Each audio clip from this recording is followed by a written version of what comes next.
Olá, sou Sérgio Everton. Começa agora o programa Projetos de Lei.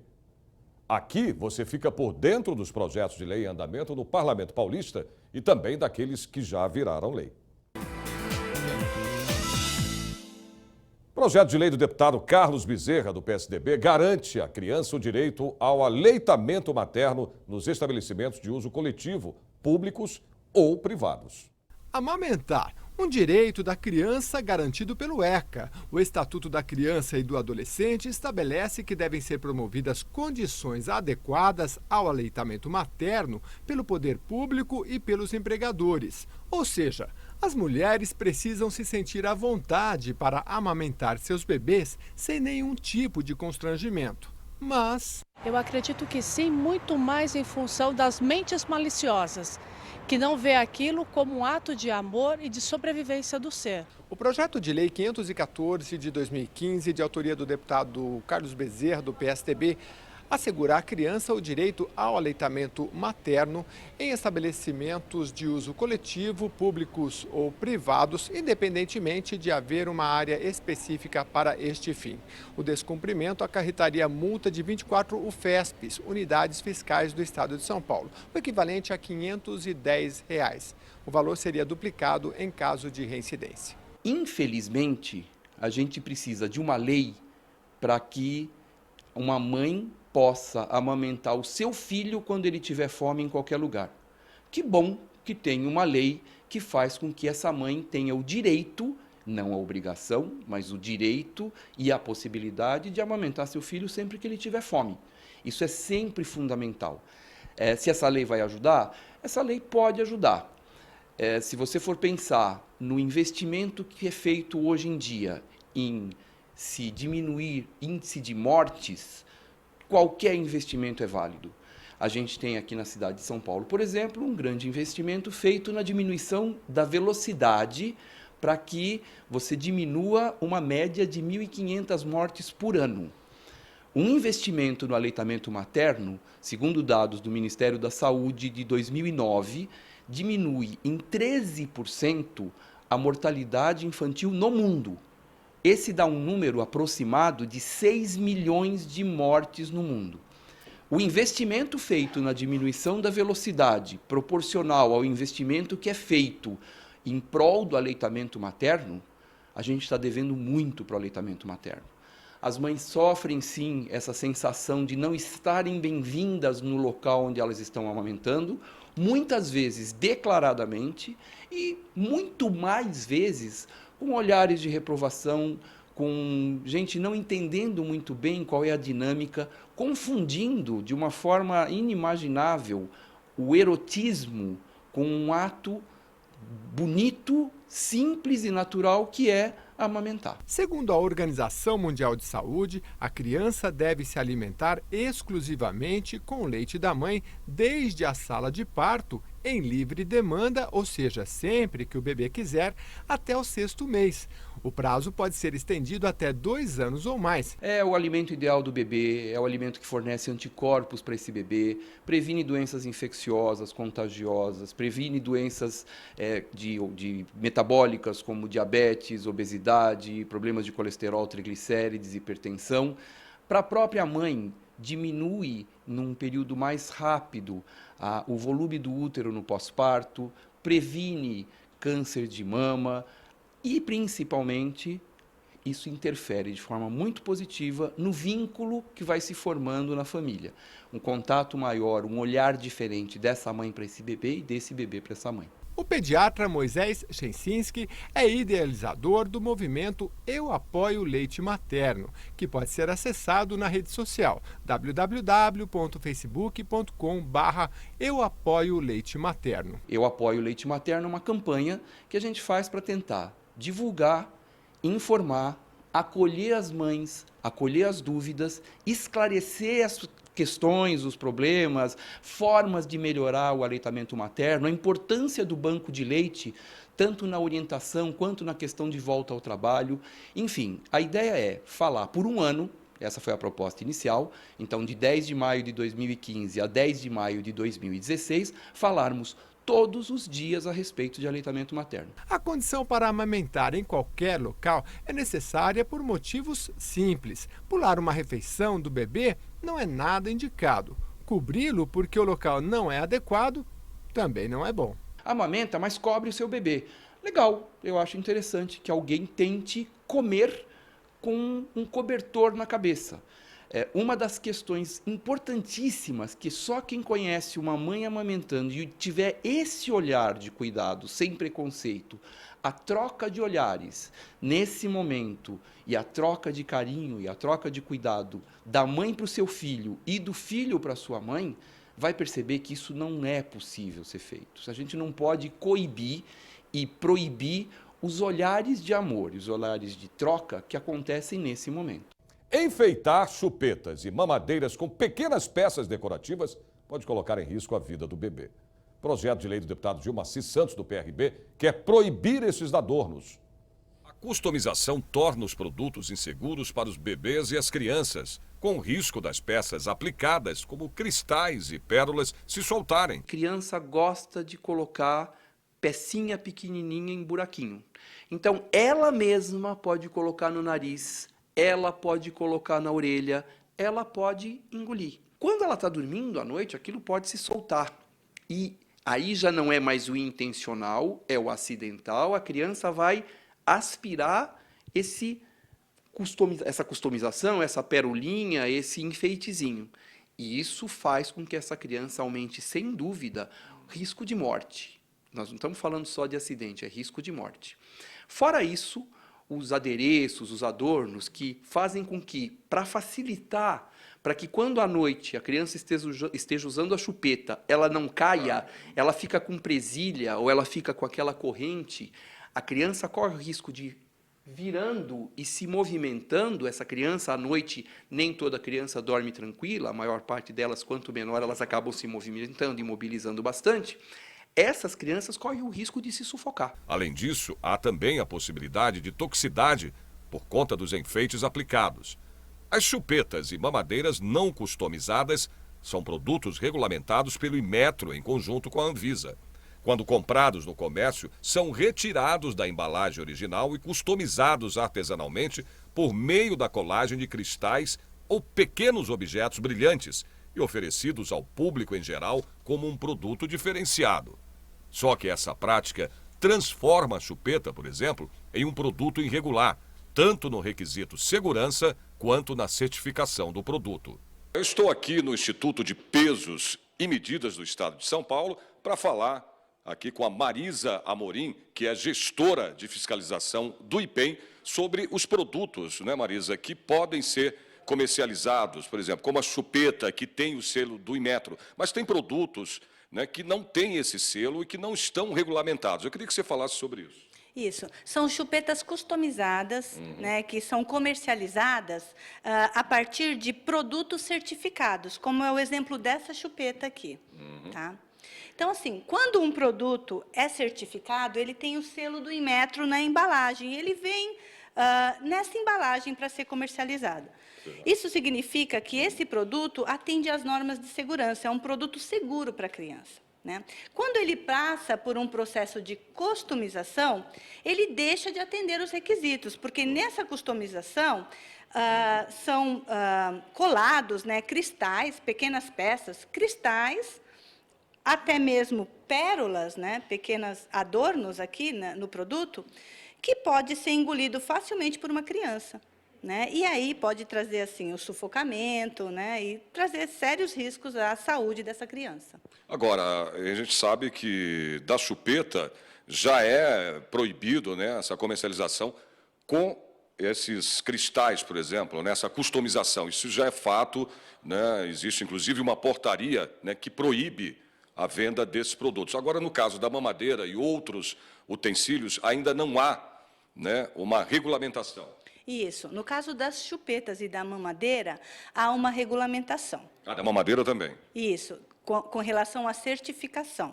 Né? É um produto que passa por um processo de certificação, ele tem que atender às normas de segurança. Com relação ao produto customizado, ele é totalmente proibido. Então, nós tivemos uma portaria que estava em consulta pública, essa portaria do Inmetro, né, em consulta pública, então ela já saiu da consulta pública e está às vésperas de entrar em vigor, né, que proíbe a customização. Segundo dados do Ministério da Saúde, a sufocação é a principal causa de morte de crianças com menos de 1 ano de idade.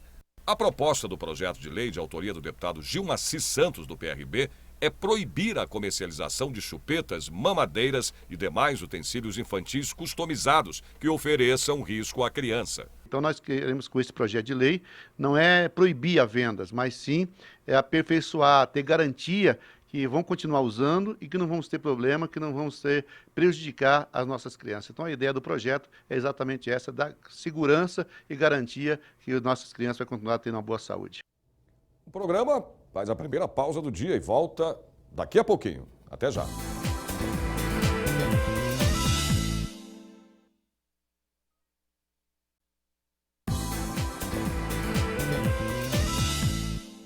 A adolescência é um período de risco para o envolvimento com as drogas por diversos fatores, como as transformações físicas e emocionais vividas pelos jovens.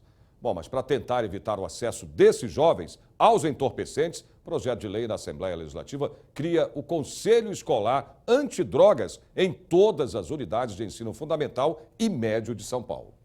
Em 2013, São Paulo ganhou a lei que instituiu a Semana Estadual de Prevenção ao Uso Indevido de Drogas.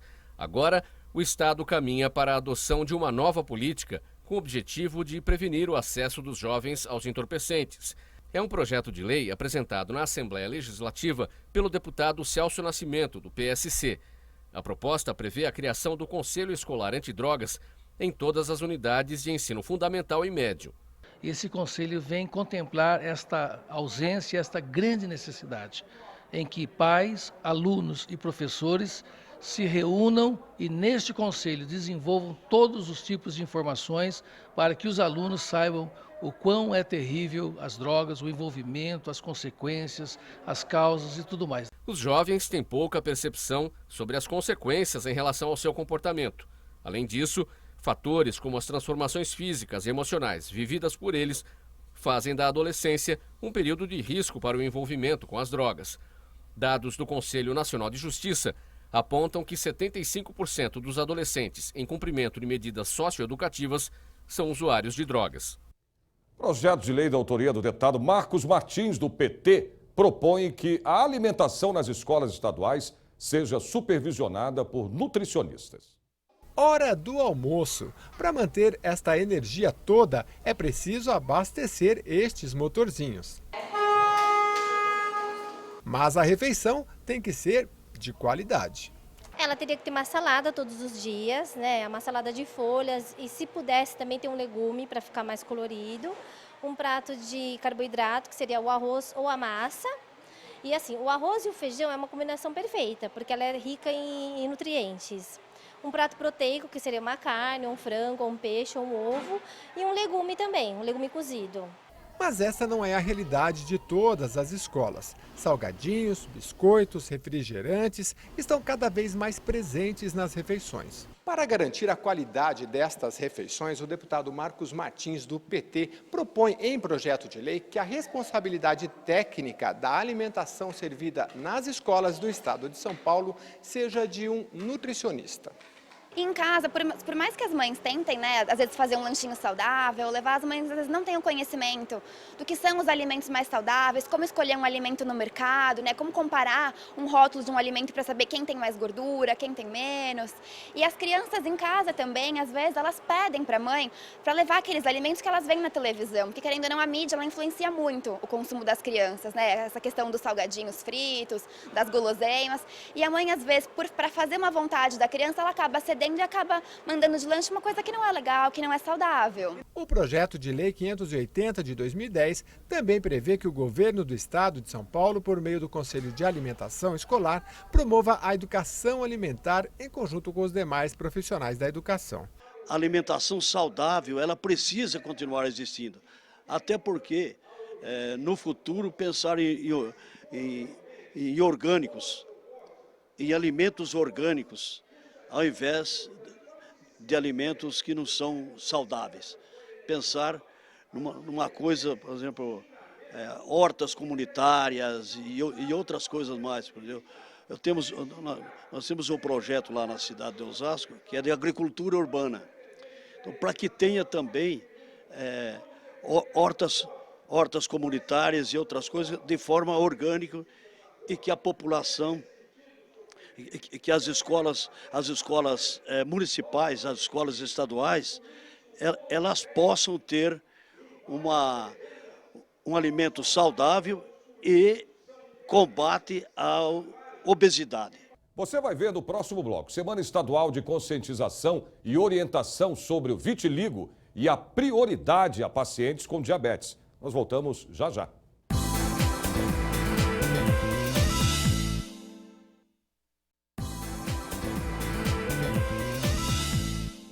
Quem sofre com vitiligo muitas vezes se torna vítima do preconceito. E a maneira para enfrentar o problema é mesmo a informação.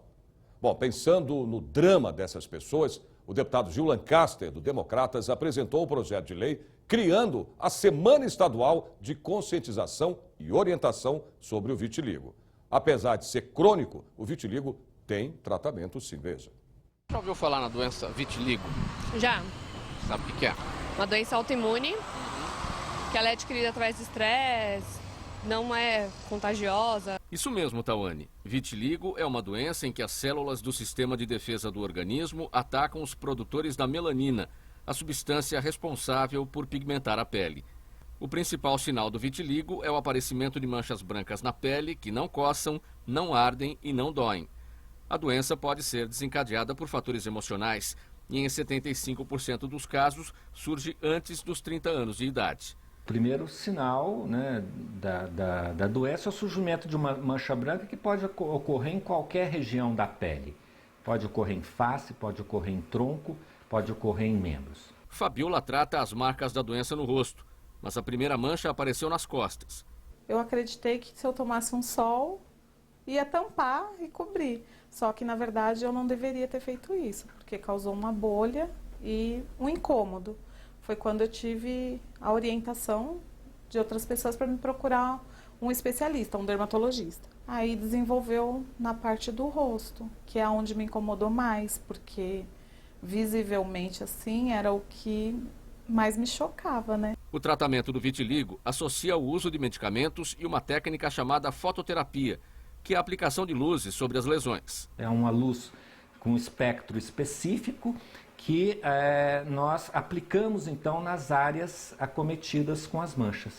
E é um dos tratamentos hoje bastante realizados no mundo inteiro para vitiligo.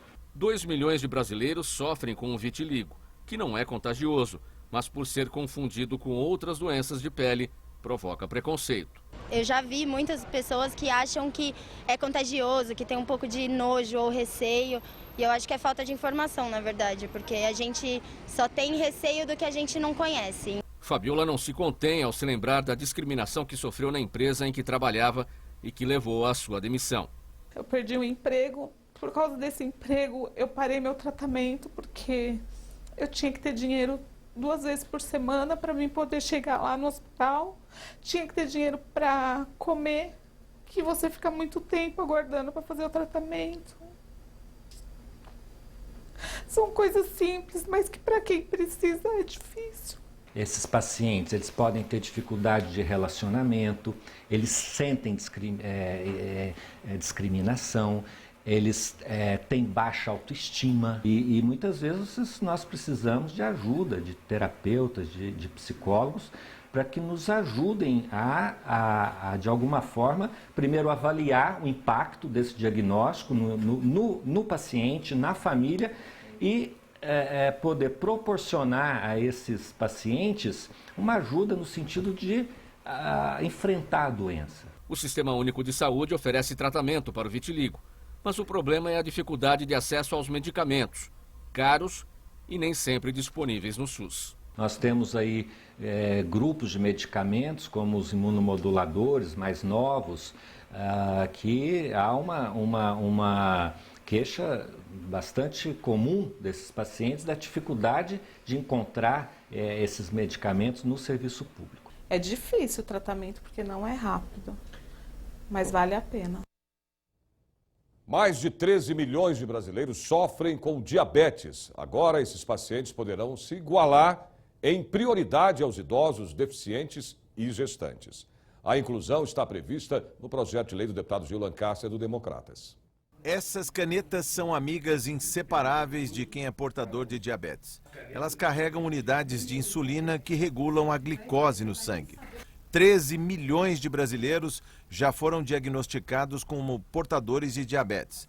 A do tipo 2, mais comum e silenciosa, tem lenta progressão, como explica a doutora Carla Mello, endocrinologista do Hospital das Clínicas da Faculdade de Medicina da Universidade de São Paulo e que coordena o Departamento de Saúde Pública da Sociedade Brasileira de Diabetes. Ela aponta alguns sinais de aparecimento da doença. É importante que todos aqueles que estejam bebendo muita água, com muita sede, urinando bastante, sentindo muita fome, levantando à noite para urinar várias vezes, né? Inclusive aquela criança que voltou a fazer xixi na cama à noite, pensar nessa possibilidade do diagnóstico do diabetes. Bem mais rara a diabetes do tipo 1, que alcança entre 600 mil e 1.200.000 pacientes no Brasil. As pessoas com diabetes tipo 1 perfazem em torno de 5 a 10% do total de pessoas com diabetes em nosso país, né? Então, realmente, o diabetes tipo 1 é quase considerado uma doença rara, enquanto que o diabetes tipo 2 é praticamente uma epidemia. Uma epidemia que poderia ser evitada, com prevenção e tratamento. Se você é uma pessoa que tem parentes com diabetes tipo 2, tem uma história familiar, tios, pai, mãe, irmãos com diabetes tipo 2, evite ganhar peso. Faça exercício físico. Se você tem história familiar positiva, ainda ganha peso corporal, fica mais gordo, a chance de você ter esse diagnóstico é bem maior. E a diabetes do tipo 2 pode ser revertida? Dieta e exercício são as formas mais eficazes de você reverter um quadro de diabetes e voltar a ser pré-diabético. Ou quem é pré-diabético, voltar a não ter esse pré-diabetes, que é um quadro que vem antes do diabetes, né? Você tem alterações da glicemia, mas não são alterações que fazem o diagnóstico do diabetes tipo 1 ou tipo 2. Os números ainda não são suficientemente altos. A diabetes pode matar e quase sempre vem associada a outras doenças. Imagina que uma pessoa tipo 2, com excesso de peso, ele pode ter associado pressão alta, colesterol aumentado e o próprio diabetes, né? Essas doenças todas juntas, elas deixam o indivíduo no risco maior de ter um infarto agudo fulminante, um infarto agudo do miocárdio, de ter uma trombose, um derrame, né, que nós chamamos de acidente vascular cerebral. Então, veja, são doenças que, quando associadas e normalmente estão presentes no indivíduo com mais peso corporal, ela pode sim fazer com que esse indivíduo tenha um risco maior de ter esses desfechos, como nós falamos, né? Mas o diabetes mal controlado, mal conduzido, aquele paciente que mantém suas glicemias altas, ele pode ter complicações do diabetes, sim, que aí são outros desfechos. Estou falando já de retinopatia diabética, que pode levar à cegueira, nefropatia diabética, que pode levar à necessidade de diálise e transplante renal, né? Amputações de membros inferiores, o próprio infarto, AVC, que são complicações de um diabetes mal conduzido.